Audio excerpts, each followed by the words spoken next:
আমরা স্যাডের রাজনীতি করছি, বুঝলেন না? বিএমপি কইরা আমরা জীবনে লাইফ দিয়ে শেষ হয়ে গেছি। গরিবের কোনো বিএমপি আছে নাকি?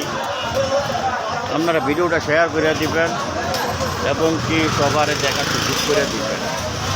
মাননীয় তারেক ভাই, আপনার কাছে আমি একটি কথা বলতে চাই। হ্যাঁ, আমরা যে ঢাকাতে আন্দোলন করছি, এই যে আমাদের মনে সবচেয়ে অপরাধ। কারণ যারা ঢাকাতে আন্দোলন করছে তারা বাড়িতে আপনি খোঁজ নিয়ে দেখতে পারেন, তাদের বাড়িতে খাবারও নাই। আর এখন বর্তমানে যারা নেতা কর্মী আছে তাদের কাছে এরকম আমাদের মতন যারা আন্দোলনে গেছে তাদের কোনো মূল্য নাই। তাদের লাঠি উস্কা দিয়া দূরে ফেলিয়ে দেয়, দূরে ফালাইয়া দেয়, মানে বাংলা কথা দিয়ে দেয়। তো কিছু কিছু মানুষ আবার আপনার আলোচনা করে বৈশা বৈশা, তাদের কোনো খাইয়া কাম নাই। মানুষের আলোচনা করে এই করছে এই করছে এই করছে, ঠিক আছে? তো এইগুলা যারা করে তারা জাহান্নামের লাড়কি, তারা লাড়কি আমরা পড়বো, তারা লাড়কি দিয়া।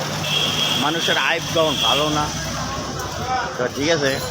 তো আপনাদের কাছে সারা বাংলাদেশে যারা আমাদের এরকম চট্টগ্রামে, ঢাকাতে, কুমিল্লাতে বিভিন্ন জায়গায় যারা সংগ্রাম মিছিল করেছেন, তাদের কোনো বর্তমানে কোনো মূল্য নাই।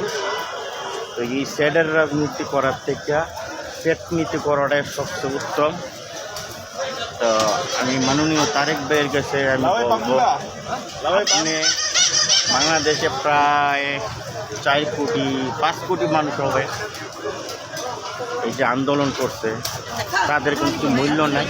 যদি আপনি পারেন, আপনার আগামীতে ভবিষ্যতে আপনার উপকার আসবে, আপনি চেষ্টা করবেন তাদের খোঁজখবর রাখার জন্য, তাদের ঘরে খাবার আছে কি না এটা আপনি দেখার জন্য আপনার আমার অনুরোধ রইল। তো সকলের জায়গা থেকে ভালো থাকবেন। আপনাদের হানিফ বাশার ভাই। আসসালামু আলাইকুম ওয়া রাহমাতুল্লাহি ওয়া বারাকাতুহু।